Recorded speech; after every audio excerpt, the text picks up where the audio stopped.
Baik, Assalamualaikum warahmatullahi wabarakatuh. Kami dari kelompok 9 akan mempresentasikan tentang keberadaan desa wisata terhadap pembentukan pola nafkah ganda masyarakat suku Baduy luar, di mana studi kasus itu ada 3 keluarga di Kampung Marenggo, Desa Kanekes, Kabupaten Lebak, Banten. Yang beranggotakan ada Anggita Safira, Arlinda Kristinawati, Istiqomah, dan Salsabila. Boleh slide selanjutnya. Baik, ada pendahuluan di mana Indonesia banyak akan keanekaragaman suku maupun budaya yang ada, di mana kemajemukan tersebut tampak dari seni dan kebudayaan yang ditampilkan dari tiap-tiap suku. Nah, mereka memiliki caranya sendiri untuk menunjukkan serta mempertahankan kearifan lokal dengan didasari kepercayaan yang dipahami dan diyakini secara turun-temurun dari zaman dahulu kala. Nah, tidak terkecuali dalam pengelolaan struktur kemasyarakatan adat sebagai negara yang memiliki jumlah penduduk terbanyak di antara negara lainnya, di Indonesia terus mengalami perkembangan di segala bidang, baik secara ekonomi, sosial, politik, budaya, teknologi, dan maupun bidang lainnya. Di mana seiring dengan perkembangan tersebut, bangsa Indonesia ini terus mengalami perubahan-perubahan sosial dan mengikuti arus modernisasi. Namun, dengan begitu masih ada sebagian komunitas adat dalam tatanan masyarakat Indonesia yang secara turun-temurun mempertahankan kearifan lokal. Eee, Kearifan lokal sukunya dan hampir sama sekali tidak terjamah oleh modernisasi, di mana salah satunya adalah masyarakat adat Baduy yang mendiami wilayah di kaki Pegunungan Kendeng, tempatnya di Desa Kanekes, Kabupaten Lebak, Banten, di mana suku Baduy menjalani kesehariannya dalam keteguhan memegang adat istiadat yang telah menjadi kepercayaan sejak zaman nenek moyang mereka. Nah, masyarakat Baduy merupakan masyarakat yang unik dengan penuh kesederhanaan dan kepatuhan, di mana seiring dengan perkembangan zaman terjadi perubahan pola mencari nafkah dalam masyarakat Baduy untuk bertahan hidup. Seperti diketahui bahwa alam di desa adat desa wisata Baduy ini berlimpah. Nah, masyarakat biasanya bertahan hidup dengan kekayaan sumber alam yang ada. Namun langkah pemerintah untuk menjadikan desa wisata Baduy ini menjadi eee, desa adat karena keasliannya serta desakan ekonomi karena terbatasnya lahan pertanian dan pertumbuhan penduduk yang sangat pesat, di mana mendorong pembentukan pola nafkah ganda terhadap suku Baduy. Di mana masyarakat Baduy ini bisa bertahan hidup dengan sumber nafkah dari modal sumber daya seperti alam, modal fisik, modal manusia, modal finansial, dan modal sosial. Dengan keistimewaan suku Baduy menjadi tempat wisata yang ingin dikunjungi dari masyarakat luar, daerah-daerah Baduy tanpa disadari hal ini menjadi peluang masyarakat Baduy dalam mencari nafkah, yaitu dengan memanfaatkan potensi desa wisata Baduy sekaligus menjadi sumber daya alam yang ada. Nah, karena hal ini maka penelitian memutuskan untuk mengkaji lebih lanjut masyarakat Baduy di salah satu kampung, yaitu Kampung Marenggo dengan menggunakan pisau analisis dari tindakan rasional Weber. Boleh slide selanjutnya, hasil dan pembahasan. Nah, di sini ada gambaran umum lokasi dalam penelitian ini, yaitu suku Baduy mendiami wilayah di bawah kaki Pegunungan Kendeng di Desa Kaneskes, Kabupaten Lebak, Rangkas Bitung, Banten. Nah, perkampungan mereka ini berada di sekitaran aliran Sungai Ciunjung dan Cikanes di Pegunungan Kendeng. Nah, Desa Kanekes ini terdiri dari beberapa kampung di dalamnya, salah satunya yaitu ada Kampung Marenggo di Desa Kanekes, Kabupaten Lebak, Banten. Dalam melaksanakan penelitian ini mengambil subjek penelitian, yaitu warga suku Baduy bagian luar yang berada di Kampung Marenggo, di mana Kampung Marenggo sendiri berada di tengah-tengah yang diapit oleh 2 kampung, eee, yaitu Kampung Balimbing dan Kampung Gajebo. Nah, Kampung Marenggo ini sendiri menjadi kampung yang sering dilewati oleh para wisatawan karena jalurnya yang menghubungkan ke Kampung Gajebo, maka dari itu terdapat 2 warung di Kampung Marenggo dan beberapa rumah warga yang dijadikan tempat penginapan.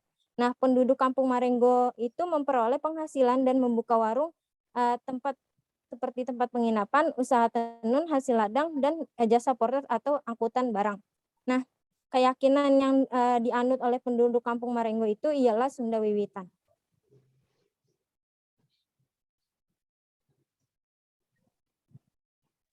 Lalu selanjutnya ada indikator keberadaan desa wisata. Itu diawali pada tahun 1980, jadi pemerintah itu membuka kawasan Desa Kenekes sebagai objek wisata. Nah, hal tersebut juga tertulis dalam Peraturan Daerah Kabupaten Lebak Banten Nomor 13 Tahun 1990 tentang pembinaan lembaga adat Baduy. Nah, dibukanya Desa Kenekes ini tuh tujuannya untuk agar budaya dan adat Baduy itu dapat selalu dilestarikan dan dijaga gitu seiring perkembangan zaman. Ibaratnya agar tidak luput oleh zaman kan, melalui minat masyarakat untuk mengunjungi kawasan yang dijadikan tempat menetap oleh suku Baduy tersebut. Nah, lanjut terus pada tahun 1992, Desa Cibuleger di Desa Bojong Menteng itu tuh dijadikan sebagai pintu gerbangnya menuju kawasan Baduy oleh pemerintah. Terus lahan parkiran dan minimarket yang berdiri di Desa Cibuleger tuh menjadi base camp bagi para pengunjung untuk memasuki kawasan Baduy. Lalu keluar SK Camat Lewi Damar nomor 556. Nah, yang dimana Desa Kenekes itu diberi kewenangan untuk mengelola pariwisata Baduy secara mandiri. Kemudian ada pada tahun 2019 tuh Dinas Pariwisata mencatat bahwa ada 42.174 wisatawan Nusantara dan 54 wisatawan mancanegara yang berkunjung ke Baduy. Nah, suku Baduy sendiri sih enggan menerima desa wisata karena pengunjung sendiri dianggap sebagai tamu untuk bersilaturahmi ke sana, sehingga yang pengunjung dapatkan ialah kesederhanaan suku Baduy, keasrian alam, dan ketegangan. Kemudian yang menandakan indikator keberadaan desa wisata ini tuh adanya patok, porter, dan cindera mata. Kan kalau misalnya ketika kita berkunjung ke Desa Kenekes tuh pengunjung dapat menyewa jasa porter untuk mengangkut barang-barang yang berat dikarenakan jalan menuju Kampung Marenggo itu sulit untuk dilakukan bila membawa barang-barang yang banyak dan berat. Nah, itu terus juga jalanan yang terjal untuk mencapai ke Kampung Marenggo menjadi lahan bisnis nih bagi warga suku Baduy untuk menjadi seorang porter. Kemudian setelah melewati jalan yang terjal, pengunjung tuh dapat melihat sebuah petunjuk nama-nama kampung atau yang kita sebut tuh patok, yang dimana patok itu tertulis nama-nama kampung. Nah, patok itu dapat ditemukan tuh di perbatasan atau akses masuk ke kampung. Jadi dengan adanya patok tuh maka dapat disimpulkan bahwa keberadaan desa wisata di Desa Kenekes ditunjukkan dengan adanya patok. Kemudian bila pengunjung telah sampai di Kampung Marenggo tuh pengunjung akan disambut oleh penjual cindera mata yang menjual gantungan kunci. Pokoknya hal-hal yang dirakit sendiri oleh mereka seperti kain tenun dan oleh-oleh lainnya suku Baduy. Nah, lalu karena tidak sedikit pengunjung yang tertarik dengan oleh-oleh, pengunjung juga tidak perlu khawatir akan kekurangan makanan dan minuman.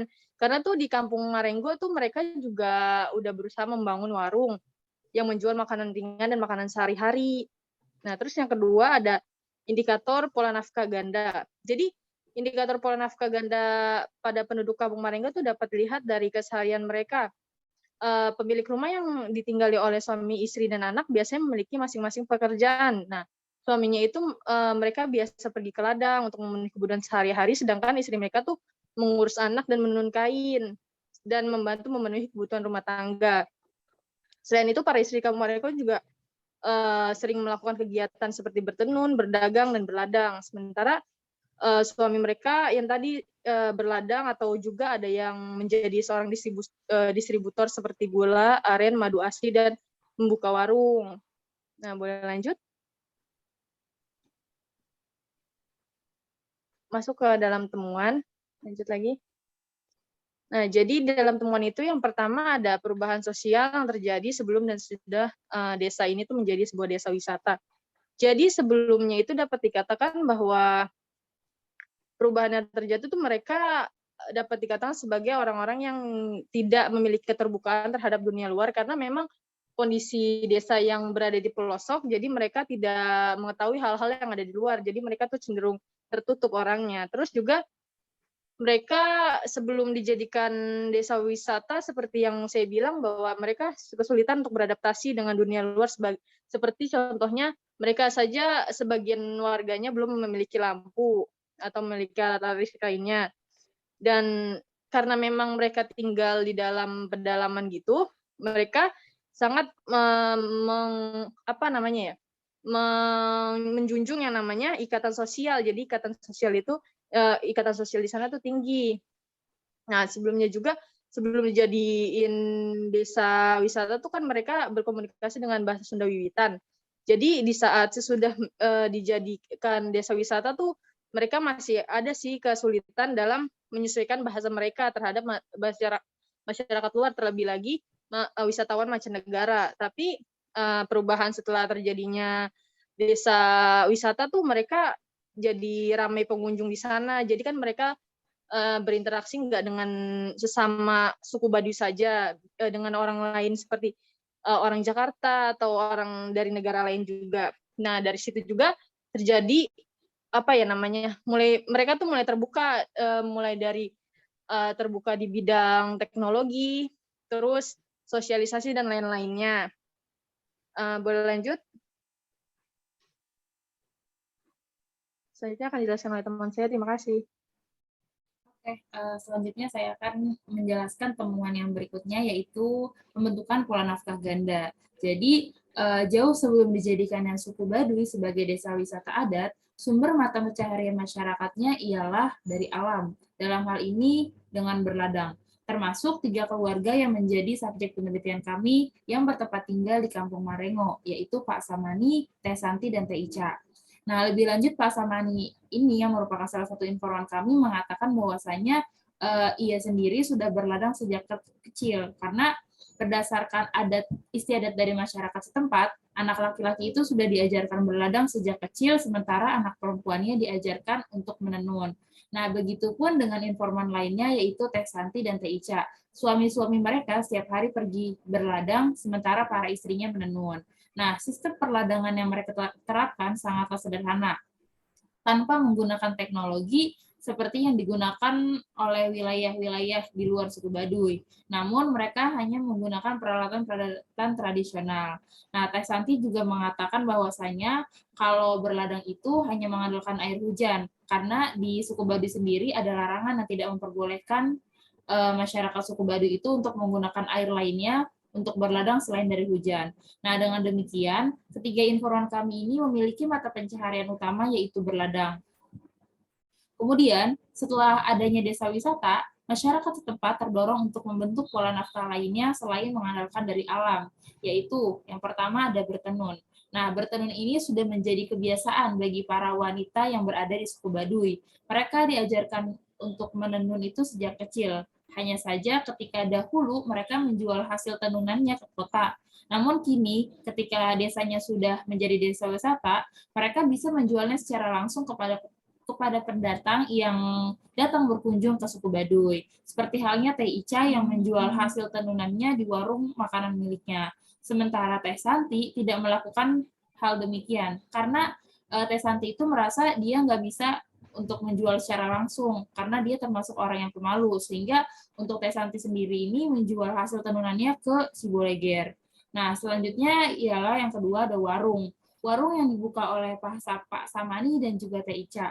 Mereka itu membuka warung di rumahnya karena melihat ada potensi dari sumber nafkah tambahan yang berasal dari para wisatawan yang berlalu lalang gitu. Terlebih lagi posisi rumah mereka itu strategis. Rumah Teh Ica ini berada di pinggir jalan menuju Kampung Marengo, sehingga banyak orang yang berlalu lalang untuk menuju Kampung Gajebo. Nah, oleh karena itu, Pak Samani dan Teh Ica memanfaatkannya dengan membuka warung sebagai penghasilan tambahan untuk keluarga-keluarga mereka. Yang ketiga itu ada porter. Nah, Teh Santi sendiri mengatakan bahwasanya suaminya seringkali menjadi porter, namun pekerjaan sebagai porter itu hanya diisi di sela-sela waktu berladang. Tidak ada tarif yang ditetapkan oleh Kang Sangsang sebagai porter. Ia menerima seikhlasnya sesuai dengan apa yang diberikan oleh para wisatawan. Nah, yang terakhir ini adalah homestay. Pak Samani dan Teh Santi ini juga menjadikan rumahnya sebagai penginapan bagi para wisatawan yang hendak bermalam di Kampung Marengo. Sama seperti porter, untuk penginapan ini pun mereka tidak menentukan tarif per malamnya, melainkan hanya menerima seikhlasnya bahkan seringkali ada yang tidak memberikan apapun. Nah, kesimpulannya adalah selain dari berladang, ketiga keluarga yang menjadi informan kami memanfaatkan keberadaan desa wisata dengan menjual hasil tenunan, ada warung, porter, dan juga menjadikan rumahnya sebagai homestay, sehingga mereka mendapatkan sumber nafkah lainnya selain dari berladang. Boleh di next? Nah, selanjutnya ada dampak dari upaya pembentukan pola nafkah ganda. Nah, berkaitan juga nih dengan penjelasan sebelumnya bahwasanya sumber penghasilan mereka pada mulanya kan hanya mengandalkan dari alam, yaitu berladang. Nah, sumber pengairan mereka juga yang mengandalkan air hujan. Seperti yang kita ketahui bersama bahwasanya musim penghujan kan seringkali tidak menentu. Terkadang musim kemarau terlalu panjang, begitupun sebaliknya. Namun kini ketika masyarakat suku Baduy, khususnya ketiga keluarga yang menjadi informan kami sudah memiliki sumber nafkah lainnya, yaitu ada dari bertenun, warung, porter, dan juga homestay, sehingga sumber penghasilan mereka ini tidak lagi hanya mengandalkan alam atau dari ladang saja, namun ada sumber nafkah lainnya yang didapat dari pekerjaan tadi. Nah, mengingat cuaca seringkali kan nggak bisa diprediksi nih, jadi dengan begitu mereka tetap mendapatkan penghasilan tambahan di luar dari penghasilan utamanya, sehingga pendapatannya bertambah dan kesejahteraan pun semakin dekat menghampiri mereka. Boleh di next?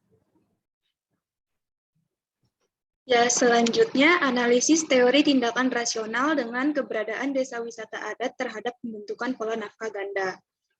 Tindakan masyarakat sehari-hari merupakan gambaran rasionalitas rumah tangga yang melandasi pilihan strategi nafkah rumah tangga.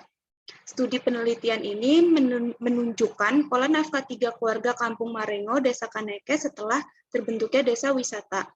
Ini merupakan suatu bukti bahwa masyarakat Kampung Marengo memiliki rasionalitas tindakan sendiri yang dibangun dari pembentukan dan dampak rasionalitas nafkah rumah tangga yang mempengaruhi kondisi alam, nilai sosial dan ekonomi, serta perubahan alat yang disebabkan oleh pembentukan desa wisata.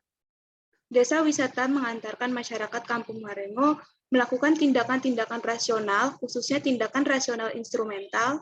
Tindakan tersebut merupakan tindakan yang bukan hanya mempertimbangkan tujuan, melainkan alat untuk mencapai tujuan tersebut. Seperti yang sudah dijelaskan bahwa masyarakat Kampung Marengo mempunyai tujuan yaitu berusaha mempertahankan dan melestarikan adat istiadat serta mensejahterakan masyarakat setelah terbentuknya desa wisata. Dalam mencapai tujuan tersebut, masyarakat melakukan tindakan yang disertai alat-alat pendukung. Yang pertama, mulai dari pedagang warung kelontong yang menjajakan kebutuhan sehari-hari. Secara otomatis memerlukan alat berupa barang serta uang untuk modal. Kedua, yaitu penjual kain tenun. Penjual souvenir berupa kain tenun yang akan dijual oleh para wisatawan, tentunya mereka membutuhkan alat tenun serta benang khas dari Baduy. Ketiga, yaitu menjadi seorang porter atau jasa porter pengangkut barang yang dimana memerlukan alat berupa tenaga untuk mengantarkan barang bawaan wisatawan. Keempat, menjadikan rumah mereka menjadi tempat menetap para wisatawan atau biasa kita sebut homestay. Tindakan-tindakan tersebut merupakan upaya dalam menciptakan pola nafkah ganda, di mana tindakan tersebut menghasilkan dampak yang sesuai dengan tujuan yang ingin dicapai, antara lain mensejahterakan masyarakat, tetapi tetap mempertahankan adat istiadat yang sudah ada. Kesimpulan, berdasarkan hasil analisis di atas, maka dapat disimpulkan bahwa keberadaan desa wisata adat suku Baduy membuka potensi yang begitu besar bagi segenap warga suku Baduy itu sendiri dan sekitarnya. Mengingat daya tarik khas yang dimiliki oleh suku Baduy membuat wisatawan berbondong-bondong untuk berkunjung ke wisata adat suku Baduy. Hal tersebut tentunya dimanfaatkan oleh masyarakat suku Baduy dan masyarakat setempat untuk menjadi ladang profesi seperti porter, membuka warung, menjual kain tenun, dan menyewakan rumahnya sebagai homestay. Dengan begitu, mereka mendapatkan sumber nafkah ganda lainnya dari hasil tersebut dan tidak hanya berasal dari alam saja, yaitu berladang. Sekian dari kelompok kami. Assalamualaikum warahmatullahi wabarakatuh.